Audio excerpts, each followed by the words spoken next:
Hello, friends of the paranormal. This is your co-host Stu, and I'm here with the paranormalist, Patty Wilson. Patty, how are you today? I am a little tired, but I'm excited to be here to talk to you and to share these stories with all our listeners. Excellent. If you are watching this and are not subscribed, please consider clicking the subscribe button. Please click the like, and then all the other stuff that I normally say, just listen to the other episodes. It's all there. I don't feel like repeating it again. I'm taking the lazy way out right now. No, really, you watch other channels and they basically just say, click the like and subscribe, and they leave it at that. So Yeah. I'll leave it at that. So Okay. with that being said, what is our topic for today? Well, our topic is really just high strangeness. I That, came across a series of mhm. articles over the last, I don't know, 2, 3 months that I've been tucking away, and just because they didn't fit any category. Okay. Mhm. And I looked at them last week and I thought, I need to tell some of these stories. They're just amazing stories. So, with that, I'm ready to begin. All right. I'm all ears. Okay. So, we've all heard stories about the black-eyed kids. The storyline runs pretty straight. Usually they accost a person in a vehicle or somebody at their home, usually 1 to 2 people in the house. There's always usually 1 or 2 kids, approximately the same age, most likely 15 or younger, and they need help. They tell the person in the car they're lost and they need to go home. They tell the person in their house they need to use the phone and call their folks, and this horrible sense of dread. But I had just recently started reading stories about a different thing, white-eyed children. Also, like no iris, no pupil, just Yep, what, sclera? completely. Is that the way, the sclera? I think it's what it's called, yeah. Okay.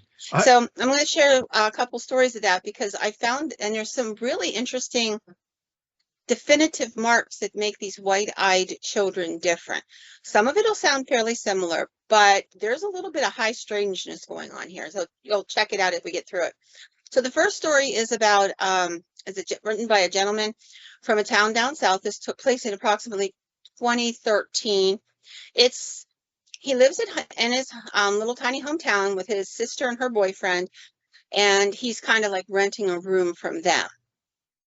They all get along really well, and about 3 o'clock in the afternoon, he realized he was running out of cigarettes. He wanted to go out and grab a pack, so he goes to the gas station a couple blocks away and he buys a pack of cigarettes. He's sitting in his car. It's an old beat up pickup truck. He's in his truck and he hears something tapping on the window. And he looks up and he sees a kid. He guessed from the size of the kid about 8, 9 years old. And he's standing just on the other side of the glass and he's completely motionless and he's got his head down a little bit, so he can't see his face really well. And the kid said, he started to motion like, could you roll your window down? And at first the guy started to, and then he was like, what the heck? What are you doing? Something about it kind of put his hackles up. And he said something in the pit of his stomach just told him stop.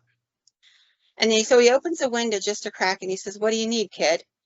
And the kid sort of keeps looking down and he says, mister, I think I'm lost. And for just a second, the guy's he thinks, I should help this kid, and he starts to, again, to wind the window down, and then nothing. He freezes up, and he pulls the window up again as far as he can, leaving just that tiny little gap to talk through. And he's like, I don't remember seeing the kid's mouth move. I don't remember hearing him with my ears. I just remember knowing that's what he said.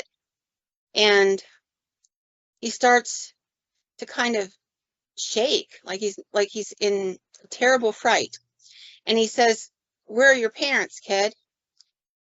And kid doesn't say anything. And he starts looking and he realizes he's got the keys in the ignition and he thinks, I got to get out of here. I just got to get out of here. So he kind of glances in the rearview mirror, sees there's nobody behind him, nothing behind him. He can just shoot backward. And then in the last second, he flips the car keys and turns on the truck. At that moment, this whole series of thoughts goes through his head. The first thought he had was, this kid's a bait. Like, he's baiting me for something Okay. else. And he again flips his head and looks towards the rear view mirror, and he can see nothing's behind him. And he's like, you got to calm down. You got to calm down.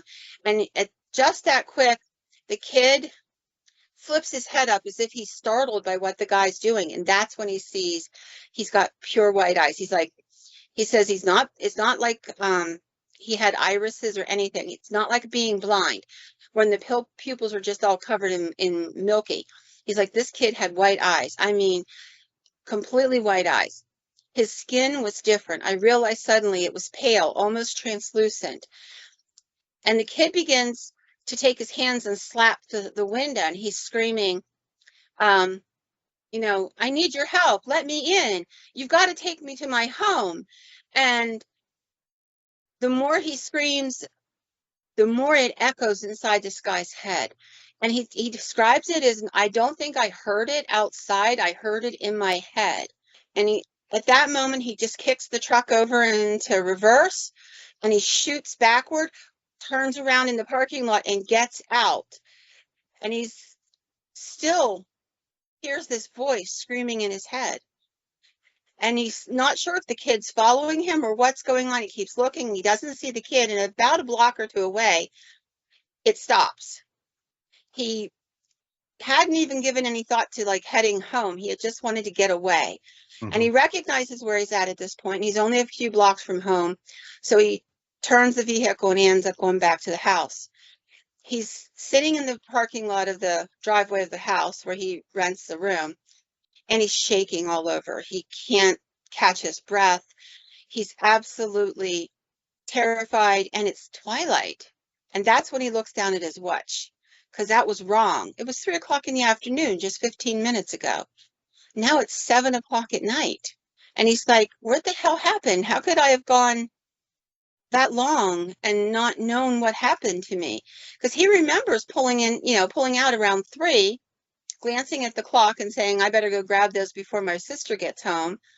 And he was down there, to his estimation, maybe 20 minutes tops, a block away. No way should, 4 hours have gone by. And he still has this weird feeling that he's being watched. So after a while, he finally makes himself get out of the vehicle. He's scared to death. He takes off running, gets in the house, locks the door. He's sitting there smoking a cigarette when his sister and her husband and her boyfriend come in, and they're like, what's wrong with you? And he's like, I don't know. Just having a bad night. Don't know. And he's so afraid that he doesn't go to work for the next 2 days. He says, all I could do is feel like I'm being watched. And I just couldn't make myself go outside. So he calls off work and says he's sick. On the 3rd day, he knew he couldn't do this. You can only call off so often until they're done with it.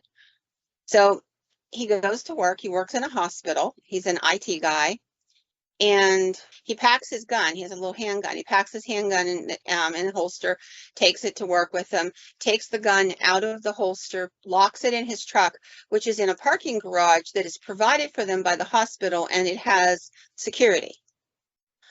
And he goes in and goes to work. The whole day he's unnerved, and he's still kind of fighting in his own head about why. What really happened and why am I so creeped out and all of this. So the end of the day, he goes out to the parking garage, and this is when he sees it. He says, that's when I saw them, the handprints. 2 damned kid-sized handprints on the driver's side door. And there's 2 on the windshield. Greasy, nasty handprints. And I looked around the truck and down the parking aisle, nothing. I unlocked the truck, stepped in, I closed and locked the door behind me, then pulled the pistol out of the glove box. I started to put the key in the ignition, but I didn't feel right about it. I wondered if that kid, whatever it was, had been all over my truck. What if he had done something to the truck? So he says, I holstered the gun and I got out. I popped the hood, but I'm not a mechanic, so I really didn't know what I was looking at. It looked normal, so I had to count on it. I looked under the vehicle. Again, not a mechanic, so I really didn't know what I was looking for. But then I got back in the truck, I locked the door, and I turned the ignition. No problem. I put it in gear and I started slowly driving. Brake check to make sure I had brakes. And then I thought, I'll get home, I'll be fine. So he gets to the house, and as soon as he gets to the house, he thinks, I'm going to run in the house, I'm going to grab a camera, I'm going to come back outside, I'm going to take a picture of these handprints. I want some proof that I saw what I saw. And as soon as he opens the truck door, this huge rainstorm starts pouring down out of nowhere. How convenient. Yeah. Yeah, well, that becomes a theme. Mhm. So he goes into the house and he grabs the camera and he waits for the rain to stop. He comes back out and then the vehicle's washed clean. There's no handprints. And he's like, I can only tell you that for weeks and weeks thereafter, I still continued to feel very much like something was stalking me. I didn't see the handprints again, but it felt like that there was somebody watching me all the time. So the next one comes from another person who claimed to have had some experience like that. So basically, they were at a in a parking lot at a like a mall or someplace that had some of the stores were open 24 hours a day, and it was about 10 o'clock at night. The dude had stopped there and parked there because he was going to pick up a friend from work at 11, and rather than drive home and come back, he just thought, well, I'll just stop here and wait for him, and it'll be the easiest thing to do. So he said he was sitting there just kind of lost in thought, listening to the radio, kind of killing that hour's time when a kid come out of nowhere. How he puts it is suddenly popped out of nowhere. He tapped on the window and he said he needed a ride. And he said, I asked him where his parents were, and the kid merely said again, I'm lost, mister. I think I need a ride home. And he said that's when it got really strange. He said the kid suddenly kind of met his gaze, and when he did, he said, I realized he had no eyes. I mean, they were just white holes that had been there. There was no eye, the entire eye, no iris, no pupil, no nothing, just a solid wall of light. And I don't know why, but he said, I felt myself smiling slightly as I gazed at this kid. Then my thoughts began to collect. It must have been maybe 3 seconds. And I said, hey, I'm sorry, kid. I gotta go. And I immediately regretted replying because the kid said, but you have to take me. I don't know how, but I could hear the voice and it was in my head. Again, you have to take me with you. He said the words were echoing in my mind. And I said, no, kid, I gotta go. And the kid almost began to panic, and I could feel the panic rising up in me. He replied again, I'm lost. I want to go home. And he said, at this point, it was as if someone had put the kid's voice on a loudspeaker inside my head. It was all I could hear. And he said, I strongly felt sympathetic for the child. I almost felt like I was being forced by him to open the door. I put my hand on the doorknob and then suddenly yanked it away. And with the last bit of strength I had, I turned the car on and slammed the accelerator. The kid started shouting, no, take me with you. Take me with you. And at that point, the kid's voice was like a machine gun in my head. I sped to the nearest exit and I left. I figured my friend was going to have to find another ride this night because I wasn't going back there. And he said, the force of the voice was so violent, it was causing me to shake. It was clear and it was in my conscious mind, and I was analyzing everything. And the more I thought about it, the more terrifying it became.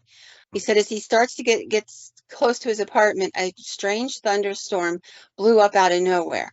He said, I never noticed any thunder or lightning or anything like that. I just noticed the storm out of nowhere. So he gets out of his vehicle and he goes to the door of the apartment building. He describes it as a heavy metal door. And he said, suddenly I see light popping off in the distance. No thunder, not lightning, just bright lights bursting. And he said, that's when I came to the door. I'm soaking wet, and there on it's a handprint. And he said it was about the height of the child. It was white.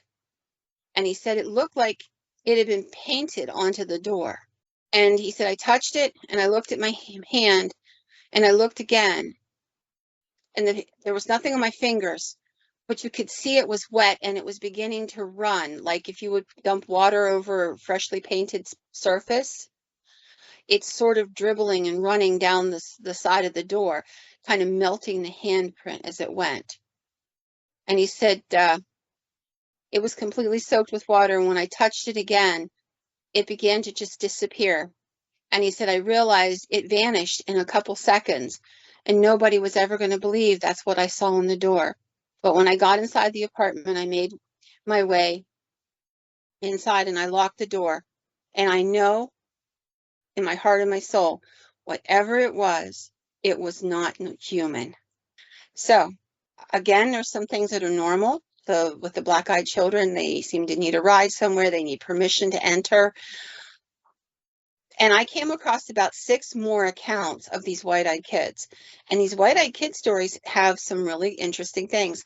There's one from Phantoms and Monsters. I'll share with you briefly before we move on to a different subject, because there's just so many crazy stories. This one from Phantoms and Monsters was, again, written by the eyewitness. He said he was out swimming at a local lake with some friends of his. They had kind of, just teenage kids doing their thing. Nice hot summer day. They rode their bikes out. They were swimming at the lake. When he said that suddenly there was this truck that pulled in with a tall, thin guy, maybe 16, and 2 girls about that same age.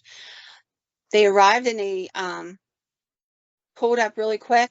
And he said, I don't know why, but as soon as they got out, I became really uneasy. And he said, whenever I began to look at the guy, I realized he was staring at me, and it creeped me out. And when the guy turned his head so I could see his face clearly, he had white eyes, no pupil, no color, nothing. And he said, I hadn't even heard that there were such thing as black-eyed kids or white-eyed kids at that point. Like, dude, I'm a 16-year-old kid. He said, so I said to my buddies, I think we should grab our bikes and get the heck out of here. And he said, my buddies wanted to stay. And I said, nah, now I'm going to leave. And he said, I just got on my bike and started riding as fast as I could. When I got home, I Googled white-eyed kids, and I found there was nothing on the internet about it. He's like, I can't tell you what I saw. I can only tell you I've never seen anything like it, and it scared me to death. So those were some of the stories that I found there, and I thought they were really, really quite interesting. I would agree. It's a new iteration. It started out with the black-eyed kids, and then it was I honestly think it started with the men in black, then the black-eyed kids, and then the women in black, and now we're up to this version. So is it something trying to, get at us, and they're trying to become more relatable and change their narrative in some way? It's a really unusual set of stories. So for our next group of stories, some of these are a couple of ghost stories, and they're ghost stories with a little bit of a twist. The first one I came across was written by a flight attendant on a B-737, and it's a kind of a smaller plane, and it has a cockpit door that closes, that's close to the crew seats. So when you're on the plane, the first 2 seats on each side are literally no more than 5 feet from the door into the cockpit. And they have cameras all over the plane that the guys, the pilot and the co-pilot, can look at while they're in the cockpit, sort of kind of keep an eye on people moving and stuff like that.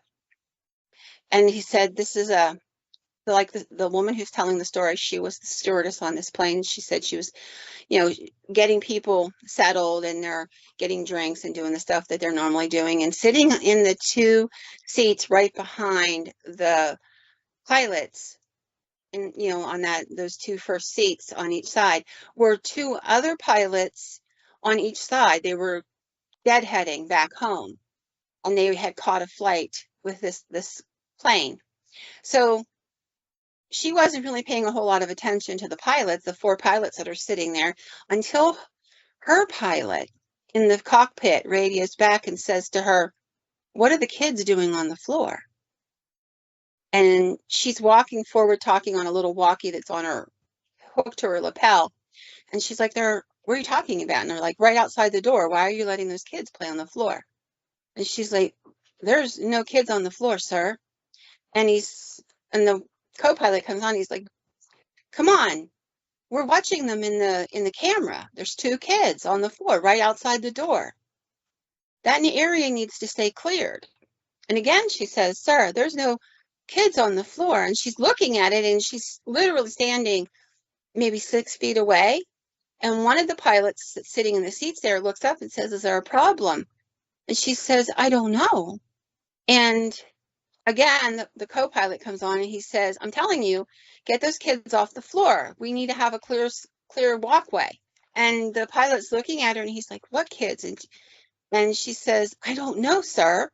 And again, the pilot himself comes on and he's like, "Why aren't you moving those kids?" The other pilot stands up and he opens the cockpit door and he says, "Hey, there aren't any kids out here." He's like, "Of course there are." And he points at the screen and there's 2 kids on the floor. You can see everybody sitting there, the people that are up, standing, you can see their feet and legs. And the pilot, one of the pilots who's deadheading, who's standing up, he's looking at the camera and he's looking at the floor and he's looking back at the camera and he's looking back at the floor. And the stewardess steps forward and she does the same thing. And the pilot turns around and looks, and he's like, "There aren't any kids on the floor." She's like, "No, sir." And he says, "I don't want to talk about this." And he shuts the door and they continue on. When they finally landed and they got everything sorted out and what have you, the captain and his first officer met up with the pilots that had deadheaded and the stewardess to kind of have a couple drinks and talk. And of course, the subject was the kids on the floor. They couldn't explain what they had seen. Had the 2 people in the cockpit been the only ones to see it, everybody would have probably thought they were crazy. But we have one of the pilots that was deadheading, the stewardess herself, and in return, the pilot and co-pilot realized there weren't any kids on the floor. They have no idea what they saw. So what was going on? I wonder if that was recorded too. You'd think I don't know. that They would didn't be. say that. Yeah, you'd think if there was a camera, you would also record. I would think so. I think they would have to, because if anything would happen, you would have that record. Isn't that what that black box is for and all that? To keep the record of what was going on the plane? Well, that's the flight recorder. I'm thinking something separate besides okay. Besides that, but so I wanted to do another one of these stories that I thought was kind of odd. So this is a flight from San Francisco to New York. Flight attendant. It's a red-eye flight, so she has about 34 people on the flight. When she boarded everybody, she noticed a gentleman in his 40s carrying a briefcase, and he kind of took up a seat in the rear of the plane, not too far from the restrooms. That's where he was scheduled to sit. He didn't say much. He didn't ask for anything. And, they took their head count. And to their surprise, they came up with not 44 or 34, but 35 people. And they were like, "No, that don't make sense." They noticed a woman. She gets up and she goes to the back of the restroom. She comes out and she stops and talks to the one stewardess, and she says, "I would really like to have a drink." And she tells her what she wants, and she says, "I'm sitting up there with my husband." And she points in the direction of the man with the briefcase, who's at that time talking to another man and who's sitting with his 2 little girls in the row in front of him. And they said, "Okay, no problem. Just go ahead and go on up and I'll bring your drink to you." About 5 to 10 minutes go by and the stewardess gets the drink made, and she comes up and she walks up to the area and she says to this gentleman, this is your wife's drink. And he looks like somebody threw a glass of hot coffee in his face or something. He turns around, he looks, and he's like, what are you talking about? And she says, your wife. She asked for a drink, and she told him what it was. And he says, you're mistaken. And she said, no, sir. She's about 34 years old. She has dark curly hair, short, a little overweight.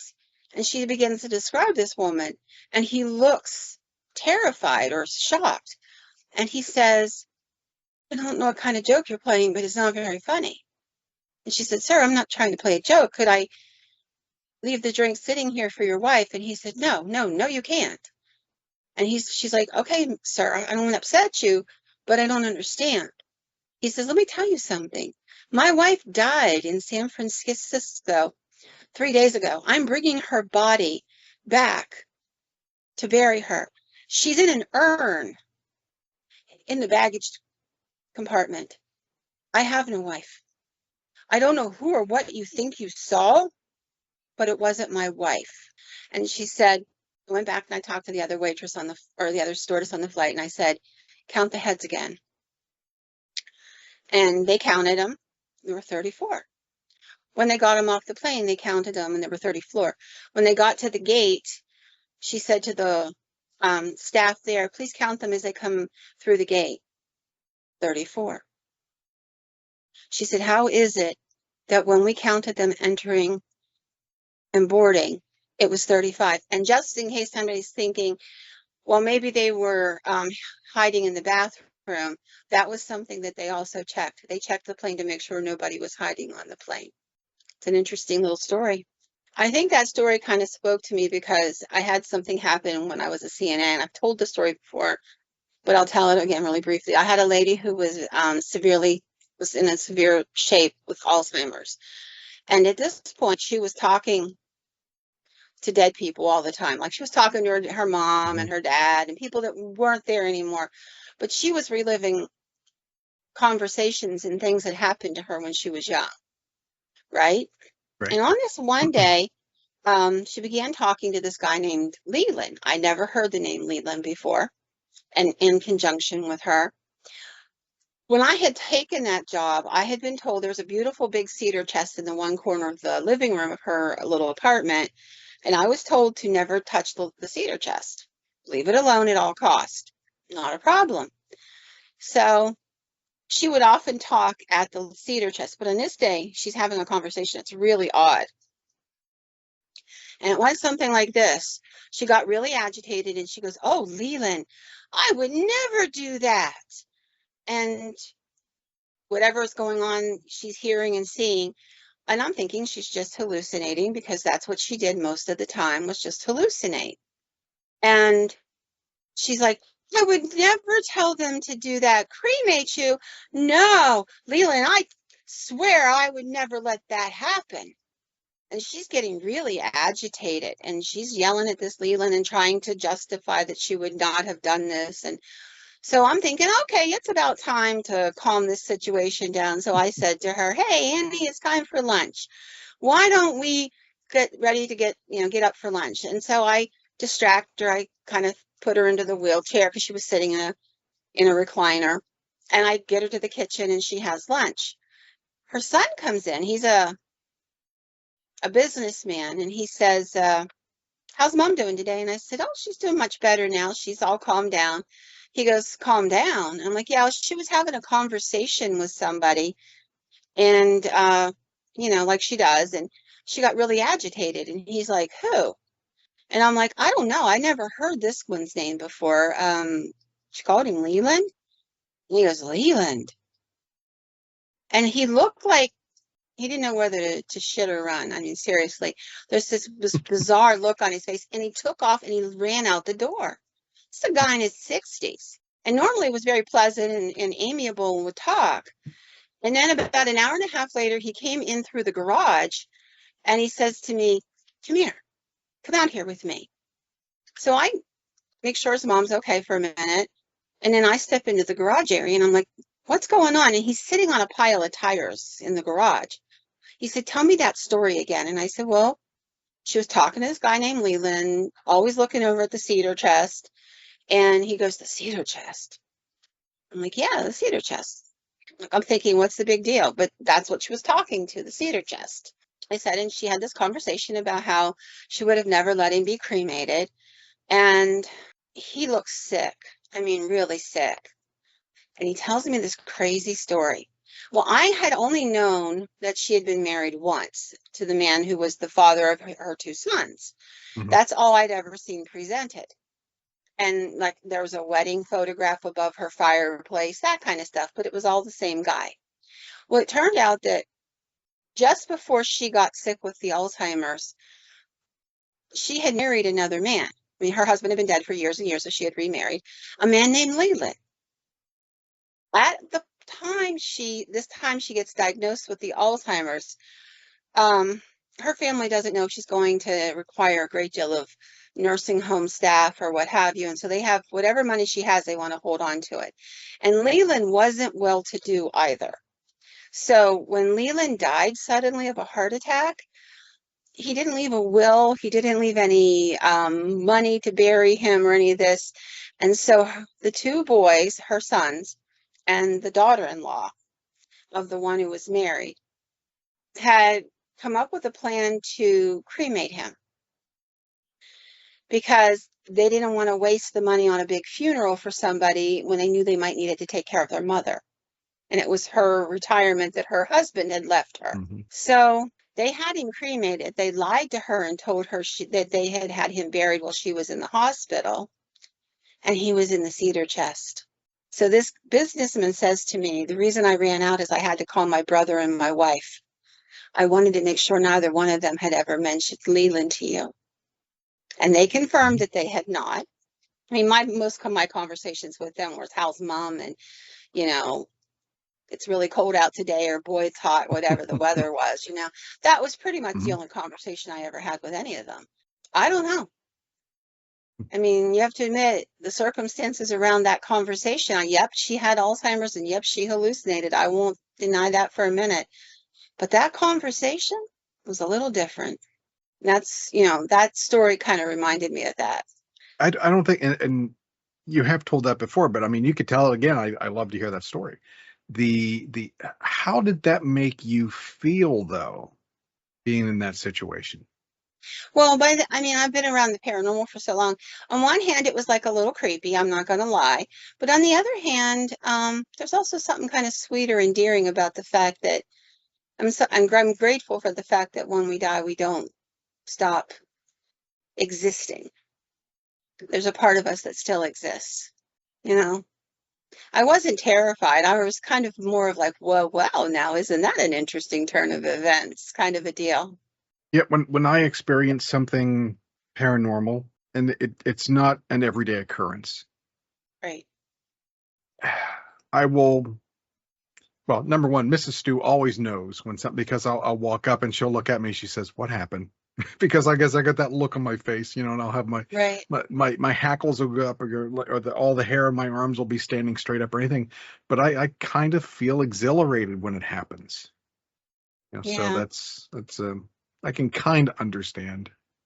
Yeah. I mean, because like I Mhm. said, by then I'd been in, had so many paranormal things happen over a course of a lifetime that it was more of was that wonderment. Well, now, isn't that an interesting turn? Kind of a thing. I Mhm. wasn't terrified or anything like that. I don't think Leland meant any harm. He was just letting her know that his wishes weren't abided with, and she never, and she honestly didn't think that they had done that. They thought they had told her that he had been buried, which had been his wish. So, one of the most, when you talk about the paranormal, there's a few things come to mind. Of course, ghosts, first of all, but I think cryptids like, Bigfoot and what have you are probably some of the most common things that we talk about in the paranormal community. And we all know about them, the hairy hominids from around the world, whether they're white fur, brown fur, black fur, reddish fur, and as average, they're above average height for a human, stocky built, very solid, and they're going through the woods and you encounter them in some way, or you see them crossing a road, or something like that. These stories that I'm about to tell you are a little bit different. So this case, first case I'm going to talk about, happened in the Ural Mountains of Russia in 1997. The gentleman who tells the story's name is Albert Rosales, and he was stationed at a military radar outpost in those mountains, and it was a very remote area, just wilderness pretty much, in this little outpost. There's a fence, a high metal fence around the outpost, and they heated it with wood. So there was a wood pile and some very well-worn tracks in the snow, because you had to go out multiple times a day and grab armloads of wood to keep yourself from freezing, because the Ural Mountains are really cold in the winter. And there was one guy in there cooking, and it was his turn to go out and get the wood. So he goes out. It's early in the morning, a little bit after daylight, and he's really thinking more about getting his butt back in the warm than he is about Bigfoot. But this is what he sees. He says he went out to collect his firewood, and as he's over by the site where the firewood's at, he notices off in the distance, in the compound, inside the fenced compound, that there were two other beings. He describes them as one of them being 7.5 feet tall, the other much shorter, maybe a little under 6 foot. And he says these beings are just standing there with dirty reddish brown hair all over their body and faces that he calls Neanderthal-like. So kind of a leathery Neanderthal face. And he says, I'm looking at them and I'm thinking, what the heck are they? And what are they doing here? And he said later on he thought about it, and you could smell the food cooking inside the little guard shack. And he's like, I wonder if I started to think maybe the food is what brought them. They smelled the food. And he has an axe in his hand because he was planning to chop some kindling and grab all this wood and come in. So he's not really afraid at this point. He's more curious. And he starts to walk toward them as if to see them better, to get closer. And they realize that he's looking at them. So they begin to walk away, first a little bit and then faster. And he said no matter how much he tried to catch up to them, they didn't seem to be putting any more effort into their walking, but somehow they were moving faster than he was, and he couldn't make any headway. And as he's going after them, he said, I noticed that I couldn't catch him no matter what I did. And finally, he's almost at a run, and he sees them coming towards the fence. And he's like, I got him now. They're going to have to climb that fence. I'll make some headway. And he said, as soon as I got to the fence, these hairy hominids simply zoomed into the air and levitated over the fence. He's like, they flew away and vanished above the tall pine trees in the forest near the military installation. He said, I stopped and I returned back to the fence and I looked and I saw two sets of tracks in the snow, very deep at first, but fading away till they were just barely a skiff on the top of the snow and then nothing, as though these things were literally beginning the levitation process as they're moving along. And he said, all I could think is this is how they flew into the air. Now, what they were, how they did it, none of that did he know. But he was absolutely convinced of what he saw. There's a research paper that was done by a lady by the name of Sharon Cornett. And it was Vanishing Bigfoot, Anecdotal Accounts, Implications and Challenges for Researchers. And in that paper, there's a story that I wanted to share of a gentleman by the name of John Bohannon. This would have taken place in the summer of 2000. And he had been driving along a dirt road early in the daylight hours over near a place called the Three Rivers Campground in um, Alamogordo, New Mexico. He saw a massive bipedal creature. He estimated it at about 8 feet tall, and it's walking in the same direction as his vehicle, so it's coming at him. The driver slowed the vehicle down really slow and was kind of like gaping at this thing as he's watching it coming toward him. And he said the beast was described as having short reddish brown hair all over its body, with longer hair underneath its forearms and a face that looked Neanderthal-like. Same description. And it kept up these brisk strides, staring directly at John until it's about 100 feet away. So it's making eye contact at this point. And he said, it's 100 feet away. He thinks, okay, I can see it really well. This thing's coming after me. And he doesn't know whether to like start moving in the vehicle again or not. And in that very second, it suddenly abruptly faded into thin air. Like somebody erased it, he said. It was coming toward him, and then it just started to disappear until it faded away. He said there were no trees, there was nothing it could have hidden behind, and it was just as though it had stepped into an invisible wall, and then it was gone. Well, I've told you before, my theory, or the one, not my theory, but it's somebody else, but the one that I believe most is that they are flesh and blood creatures, but they're not of the earth. They are interdimensional travelers. And out of all of the explanations for them, that seems to make the most sense, which is why we don't find remains, because they're not from here, Yeah, there's another story which very much is along that line. A gentleman by the name of Larry Kellum in 1980 was in Eugene, Oregon, and he talks about having taken a hike on something called the Molalla Indian Trail, which connects Saddle Blanket Mountain to the Oak Ridge Mountain area. And at some point, he said he saw what he describes as the surroundings became blurry, overcast, and tinged with a gray color. He said it was a beautiful sunny day, and there were no clouds in the sky, and it was just as if somebody had suddenly put on dark sunglasses and everything just got really dark. And he said, all of a sudden, he said, I felt like had passed a barrier, and it was suddenly darkness to the point where it was nighttime. The wind had completely ceased, and it was hot, heavy, muggy jungle air. That's how he described it, jungle air. And it caused him to pause. He said it was oppressively humid there and dark as if it was the middle of the night. There was no moon, there was no sky. He couldn't see anything. And he said suddenly there was this mysterious light source casting a faint frosting of light upon the landscape. At that point, he hears what he describes as a high-pitched keening sound, and it gave him this horrible sense of dread. At that point, he said, I heard the word gotcha over my right shoulder. I couldn't tell if it was in my ears or in my head.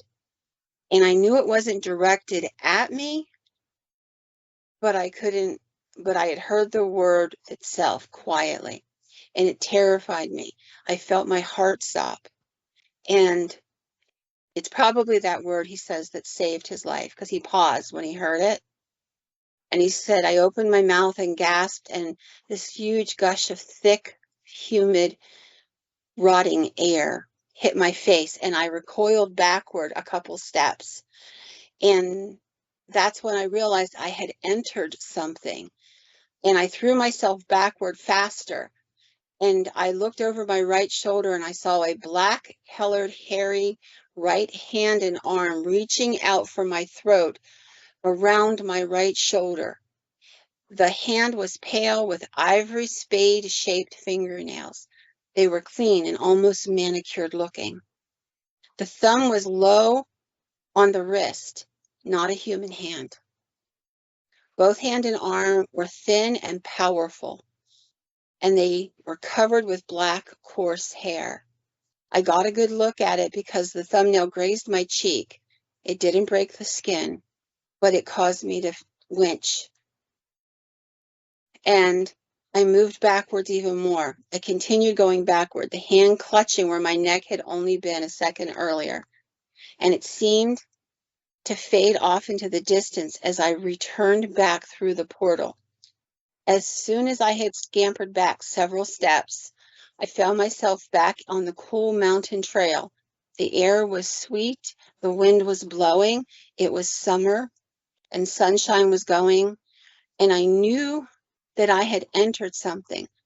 And he said, before me, I saw the portal. It was an oval-shaped patch of shimmering air that slowly faded until it was gone. I turned and ran back toward my truck as fast as I could go. I never looked back. He said, I honestly believe this was an interdimensional trap. On my way home, I was horrified at the thought of what would have happened had I drove my truck into something like that. It was a trap. It was pure and simple to me. Whatever it was had tried to kill me somehow and had kept that portal hidden from me on the way in. And I didn't actually see it until I was backing out again. I've had terrible nightmares for years and still haven't come to grips with what happened.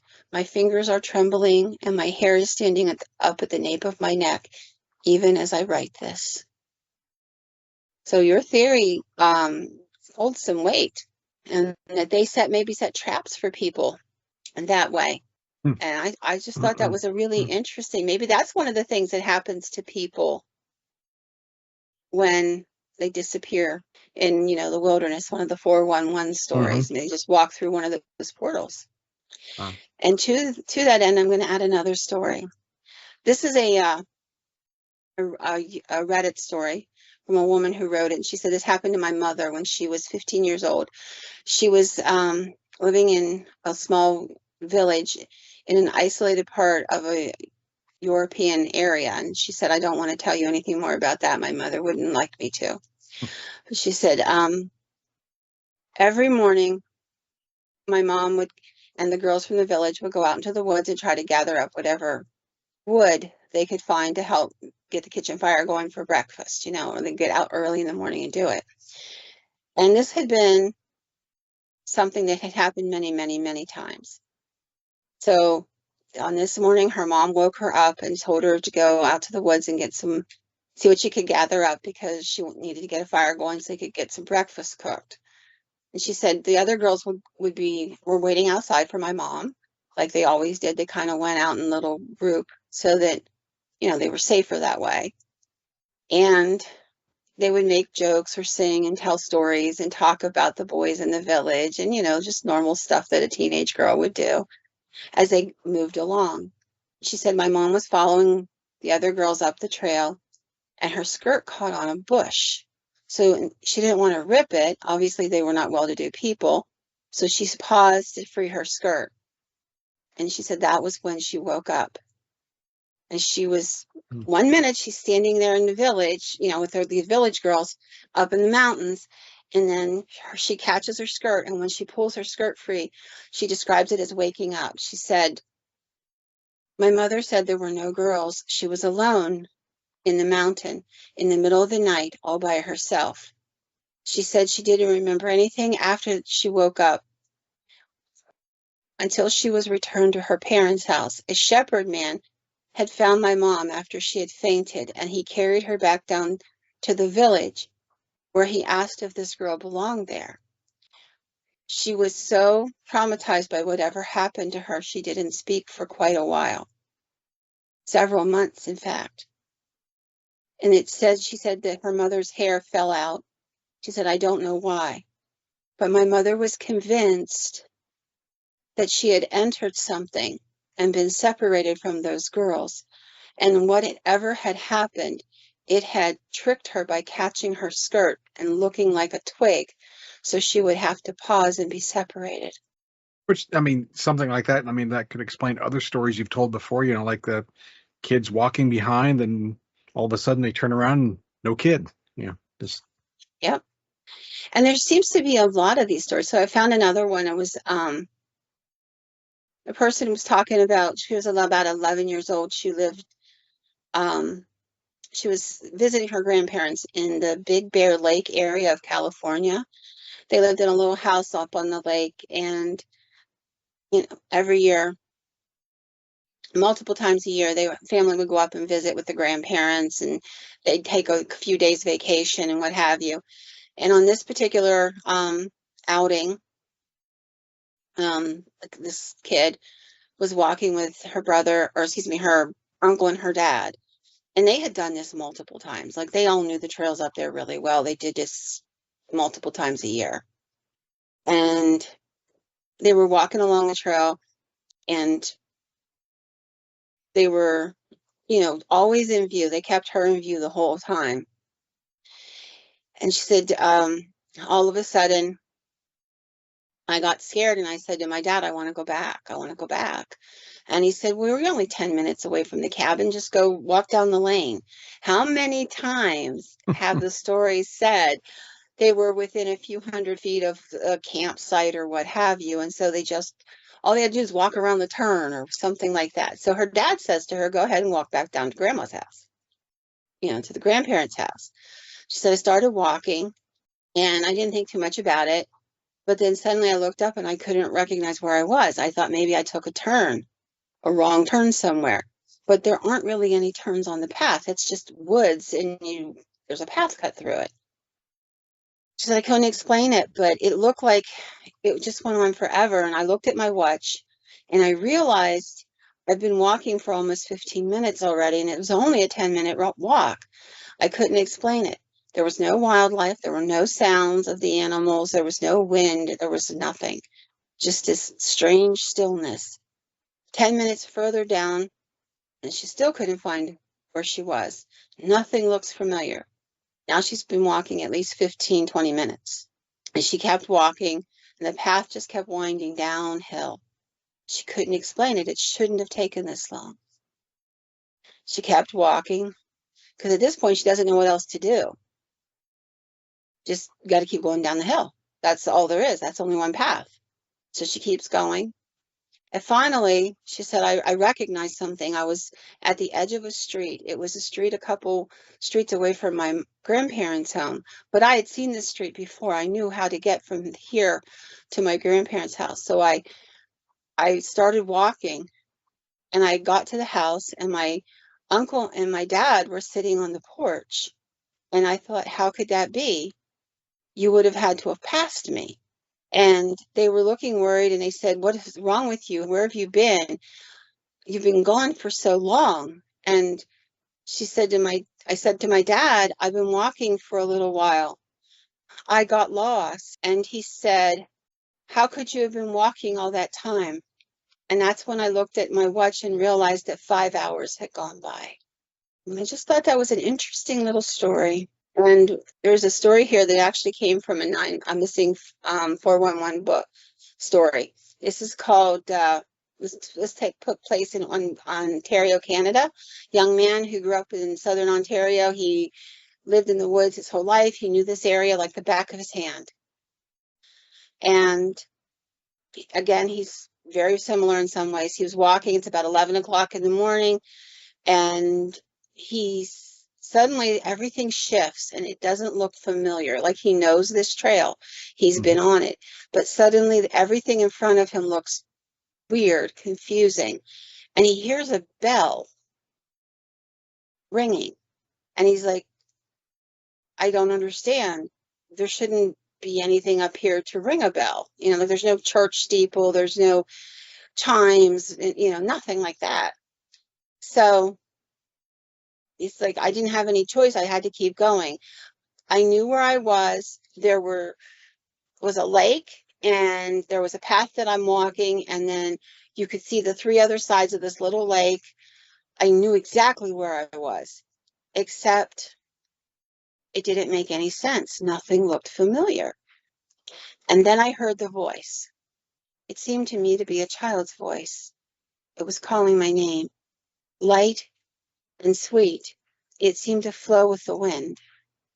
I began to panic. I assumed that it was my sister calling me, so I yelled my sister's name. I took my phone out and I tried to call, but there was no service. I looked out the corner of my eye and I caught something dart behind the tree. It looked to me, it looked at me, and I saw laying on the ground buckets, a rusted red bicycle. You know, like that one from the 1950s anti-nuclear posters. You remember seeing a picture like that years and years ago? Probably, but it doesn't ring a bell right now. Okay. Yeah, there's a scene, and it's just like a wilderness scene, and there's like a bunch of clutter and a little red tricycle tipped over, and it was, like the aftermath the day after kind of a deal. I've seen it a couple times in my life that it stuck with me. I knew exactly what they were talking about. And it says, the bike seemed to be part of the forest. The light was shining through, kind of staging it, like it was shining on it particularly. I opened my camera on my phone and I took a photo thinking my eyes must be playing tricks on me. And then I heard it again. This time the child sounded like they were singing my name, breaking it up into syllables. I started to walk. I didn't know where I was, but that voice seemed to follow me, and I kept seeing this glimpse of something running behind the trees, keeping pace with me. Began to run. I was getting frightened.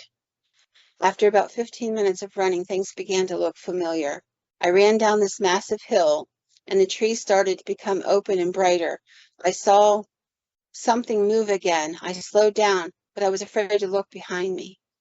That feeling of impending doom settled on me then, and I finally mustered the strength to turn around. The moment I turned around is a moment that I will never forget.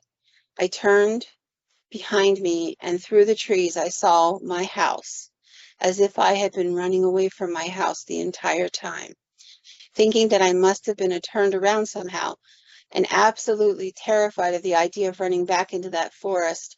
I walked toward the house.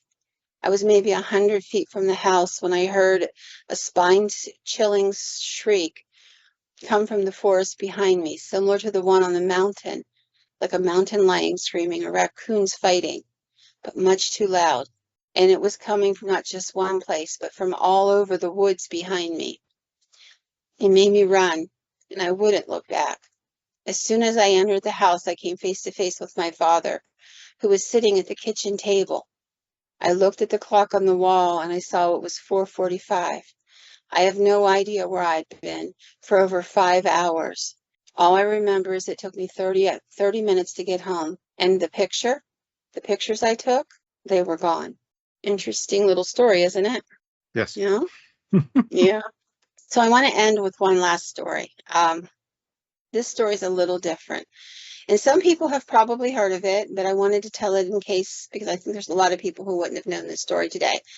During World War I and World War II, actually every war, there are these strange stories of interventions, whether they're the ghost of somebody or an angelic intervention or something like that. World War I began in 1914, went through 1918.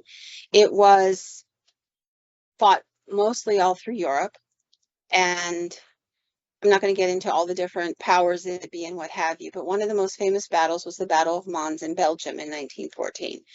And in this particular battle, the Allied forces, if you will, which were Britain, America, different countries, there was a group of British soldiers that met in advance of the German First Army, and it was ferocious fighting along the French border there. They managed to drive the enemy back somewhat, but ultimately suffered huge casualties at the hands of the Germans.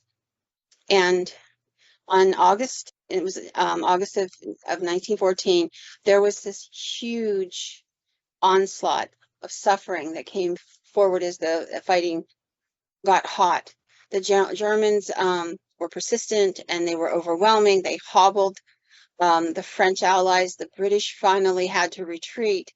And this is when something mysterious happened, the reports of which were passed back by many soldiers who were there at the time. I'd like to share a little bit of this. As the British fell back under the fierce fighting, the English soldiers claimed that they saw mysterious apparitions appear over the battlefield. These ghostly entities were described as angels, as bowmen, or St. George himself, or St. Michael holding a great glowing sword. And in one case, a group of soldiers said they saw Joan of Arc. As they descended between the retreating British and the enemies who were following them, they stood their ground, these apparitions. Descriptions were varied, and some soldiers swore that they saw literal angels coming out of the gloom and the smoke of the battle. Others said that they saw mighty, colossal figures that loomed over all they surveyed on the mountains, while still others claimed to have seen roving bright lights, but all who saw these apparitions credited them with their survival.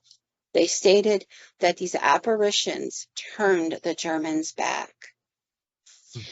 One retreating British unit claimed that they had been joined by a spectral army of bowmen who were described as looking as if they had come from a battle 500 years earlier, and which lashed forth with a rain of shadowy arrows upon the Germans.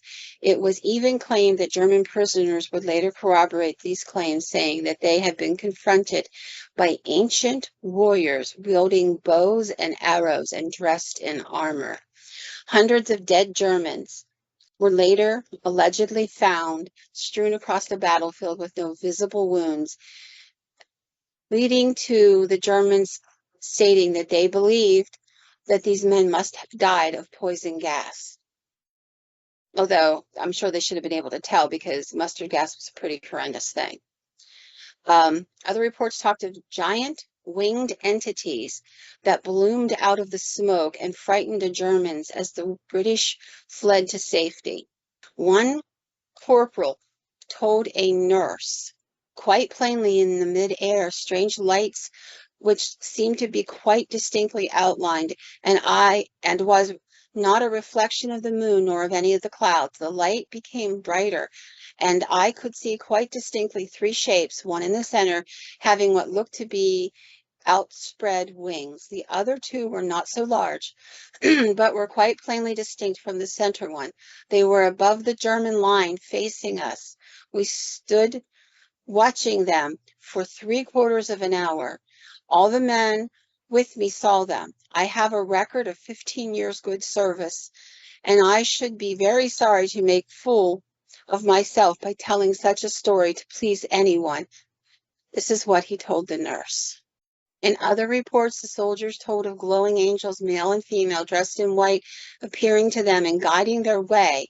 And in still other stories, there was talk of strange amorphous clouds of flickering light that spread out to block the retreat of the enemy or spook their horses and send them running in fear.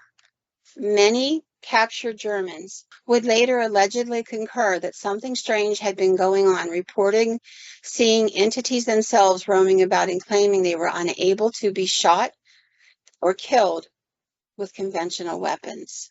The reports of these specters were so common at the time that they became a worldwide media sensation, and many said they were a sign from God, a heavenly force sent to save these men from the darkness of defeat. Indeed, the British lost fewer men than any other during that battle, which was seen as evidence of this all being true.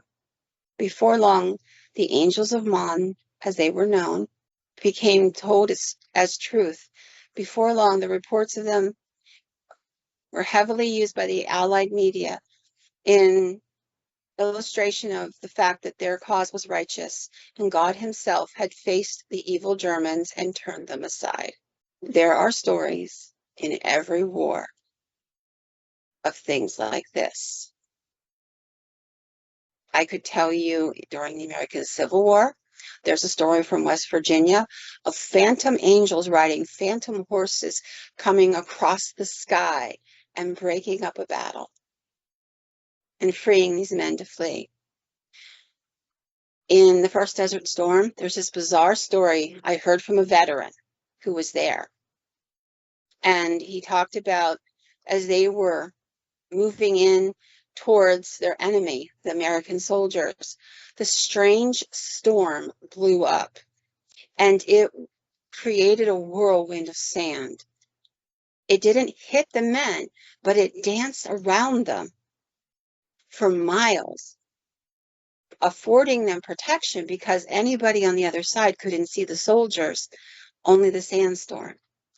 And that helped them to flee from what would have been a shore ambush otherwise. Can you imagine being in the middle, perfectly calm, of a sandstorm dancing around you, going across the desert, and the enemy couldn't see you?